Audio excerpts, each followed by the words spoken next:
네, 여러분 반갑습니다. 오늘은 경험론, 도덕적인 삶과 감정을 중심으로 한번 이야기해 볼까 해요. 오늘 우리가 배울 두 명의 학자는 베이컨 그리고 흉인데 이 두 학자는 우리 지난 시간에 배웠던 합리론, 인간의 이성과 사유를 중시했던 합리론과는 다르게 인간의 감각과 경험을 중심으로 자신들의 사상을 전개해 나갔습니다. 우선 베이컨의 생각부터 한번 들어볼게요. 베이컨. 자, 베이컨이라는 사람은 그렇게 어렵지 않아요. 딱 요것만 알면 됩니다.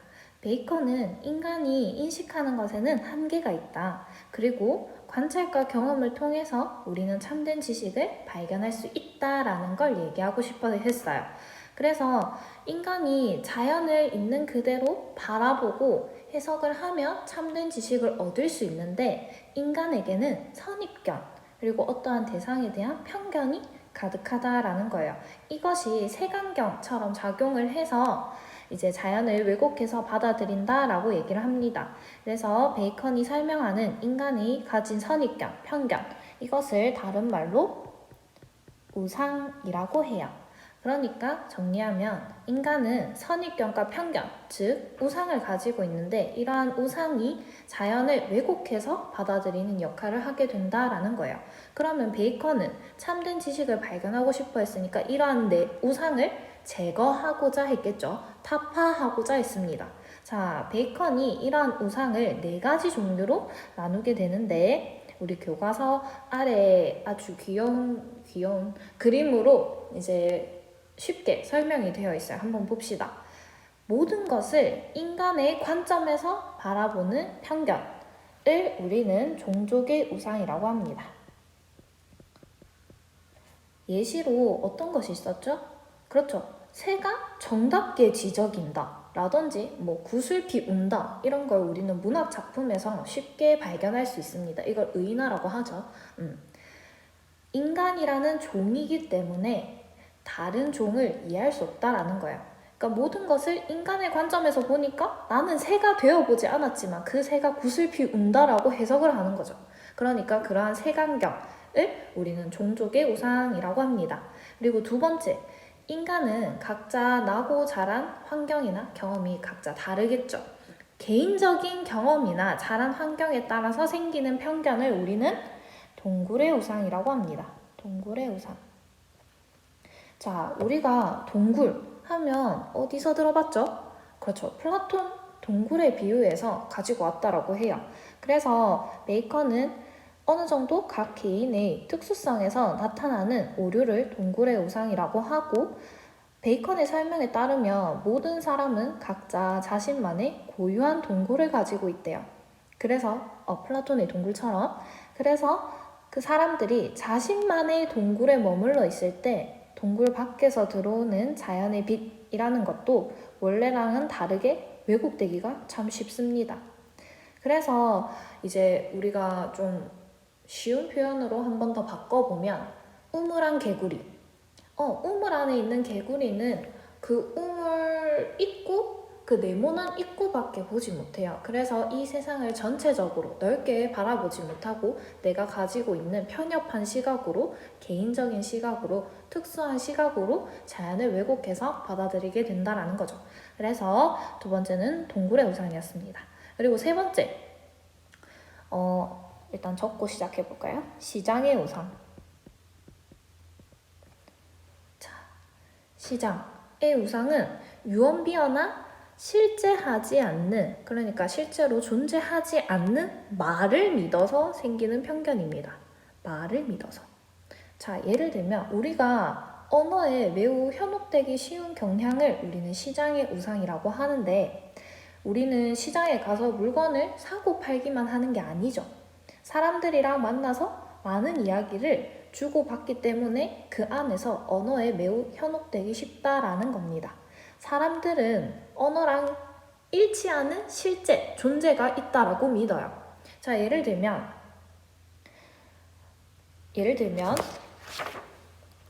운명의 여신 존재합니까? 우리가 그냥 예를 들어 내기를 할 때 운명의 여신 제발 내 편이 되어주세요 라고 믿잖아요. 그들을 숭배하잖아요. 그 순간만큼은 숭배하지 않습니까? 그래서 우리는 운명의 여신이 실제한다라고 믿고 그를 숭배하는 것, 실제하지 않는 말인 운명의 여신을 실제한다라고 믿고 숭배하는 것, 그것은 잘못된 편견이다 라고 얘기를 하는 것을 우리는 시장의 우상이라고 합니다. 자, 그리고 마지막으로 극장의 우상이 있어요. 자, 극장의 우상. 어떻게 보면 아직까지도 우리가 가장 많이 가지고 있는 편견 중 하나라고 선생님은 생각을 하는데 그 이유를 한번 들어봅시다. 자, 극장의 우상이라는 것은 전통이나 권위에 따른 지식이나 학문을 그대로 수용하면서 생기는 편견을 이야기합니다. 자, 역사적으로 우리가 어떤 대단한 인물이 이렇게 말했다더라. 그러면 우리는 그 말을 그대로 믿어서 이제 잘못된 생각을 가지기도 하죠. 또 다른 예로는 유명 인플루언서가 인스타에서 광고를 한다. 그러면 그건 좀 살만하다, 믿음직하다, 성능이 좋다. 이렇게 바로 믿어버리는 그대로 수용하면서 생기는 편견을 우리는 극장의 우상이라고 합니다.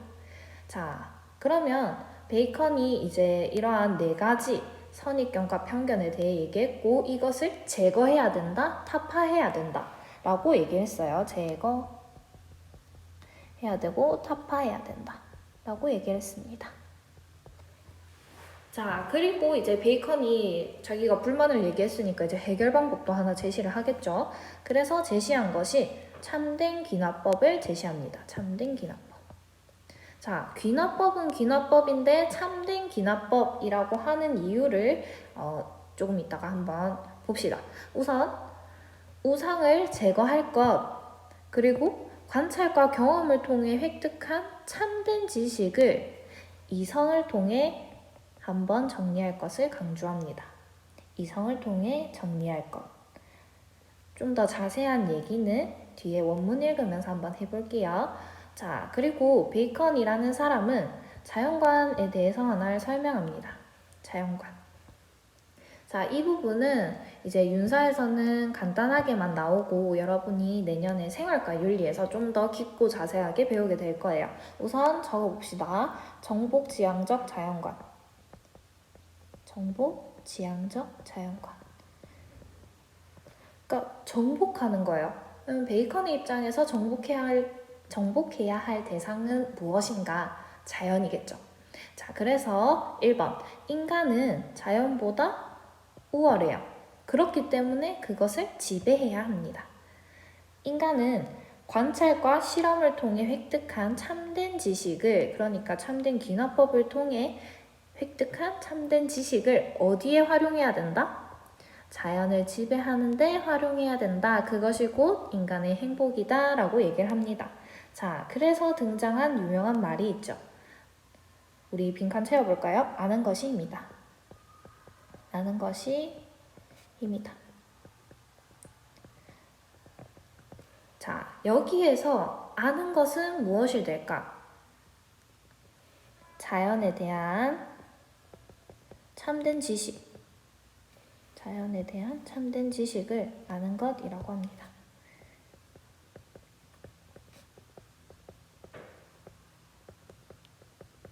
그러면 여기에서 말하는 힘은 무엇일까?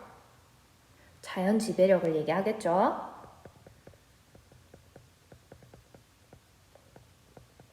자, 그러면 다시 이 문장을 해석해 봅시다.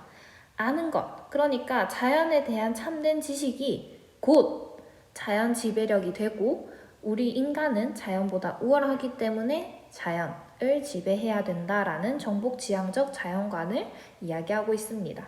자, 그러면 베이컨의 원문을 한번 읽어볼게요. 자, 뒷페이지 한번 넘어가 볼까요? 자, 봅시다. 첫 번째, 지금까지 학문에 종사하는 사람들은 경험에만 의존하거나 독단을 휘둘러 왔대요. 자, 여기서부터 색깔펜으로 표시를 조금 해보겠습니다. 경험에만 의존하는 사람들은 개미처럼 오로지 자료를 모아서 사용하고 라고 하면서 계속 읽고 한 번에 정리를 해볼까요? 독단을 휘두르는 사람들은 거미처럼 자신의 속을 풀어내서 집을 짓는다. 하지만 여기에서 그러나가 나오죠.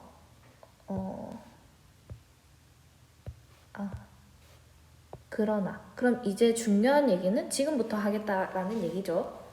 자, 그러나 꿀벌은 중용을 취한대. 중용. 그러면 앞에서 얘기했던 개미랑 거미 그 사이 어딘가가 꿀벌이라는 얘기겠네요. 즉, 들에서 핀 꽃에서 재료를 구해다가 자신의 힘으로 변화시켜 소화한다. 참된 이 학문의 임무는 이와 비슷하다. 꿀벌과 비슷하다. 참된 학문은 경험이나 실험을 통해 얻은 재료를 지성의 힘으로 변화시켜 소화해야 하는 것이다 라고 얘기를 하고 있습니다. 베이컨이라는 사람은 지금 이 짧은 제시문에서 3가지의 방법을 제시하는데 한번 옆에 필기를 해봅시다. 첫 번째, 경험에만 의존하는 사람들을 우리는 개미의 방법이라고 합니다. 개미의 방법. 자, 개미의 방법은 어떻게 한다 했어? 오로지 자료를 모아서 사용하는 거야. 그러니까 경험에만 의존해서 자료를 그냥 수집하기만 한다라는 거예요. 경험에만 의존.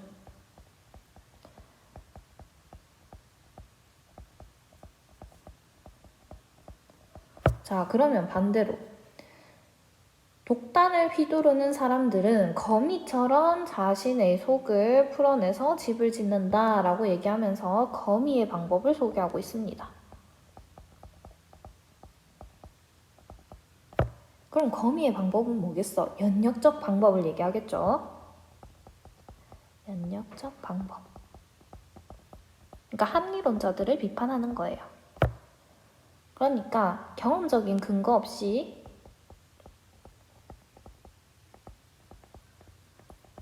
일반 원리를 도출하는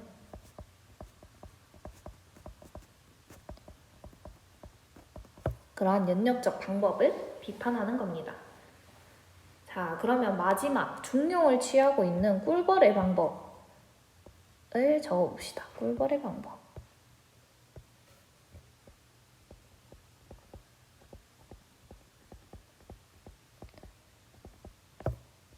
자, 꿀벌 같은 경우에는 이제 베이컨이 얘기하고 싶은 참된 귀납법을 실천하고 있는 사람들을 이야기하겠죠. 자, 제시문을 다시 봅시다. 들에 핀 꽃에서 재료를 구해다가 자신의 힘으로 변화시켜 소화한다 라는 부분. 그러니까 개미의 방법에서는 경험에만 의존해서 이제 다른 것들을 판단하고 그랬잖아요. 그런데 베이컨이 얘기하는 참된 귀납법 뭐였어요? 우리가 경험 관찰을 통해 획득한 지식을 이성을 통해 정리할 것을 강조했잖아요. 그래서 밑에도 보면 지성의 힘으로 변화시켜 라는 부분이 이성을 통해 한번 정리하고자 하는 그 내용을 뜻합니다. 그러니까 꿀벌의 방법이 곧 참된 기납법이 될 것이고, 참된 기납법이라는 건 관찰 실험을 통해 얻은 지식을 지성, 그러니까 이성의 힘으로 소화시켜 새로운 지식을 창출하는 것을 의미합니다. 자, 여기까지 개미, 거미, 꿀벌의 방법에 대해서 얘기했던 베이컨의 제시문이고, 베이컨은 사실 그렇게 제시문의 종류가 많지 않습니다. 그래서 이 제시문이 등장할 가능성이 매우 높아요. 그러니까 잘 알아둡시다. 자, 그리고 두 번째, 베이컨이 지향한 이상사회의 모습이 있습니다. 뉴 아틀란티스. 자, 여러분 다 내용을 읽어보면 좋겠지만, 자, 우리는 천국의 물이라고 불리는 물을 만들어냈습니다. 이 물을 마시면 건강이 증진되고 생명이 연장됩니다. 자, 이러한 천국의 물은 실험 결과로 만들어졌죠. 베이컨은 뉴 아틀란티스라는 책을 통해서 이제 이야기하고 싶었던 게 뭐냐면, 적어볼까요? 베이컨의 이상사회의 모습, 뉴 아틀란티스.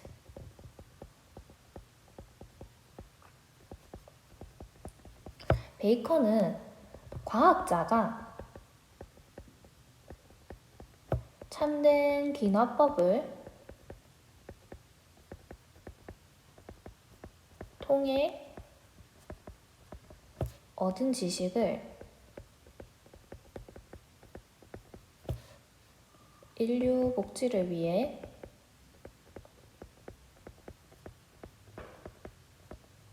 사용하는 이상사회를 꿈꿨습니다.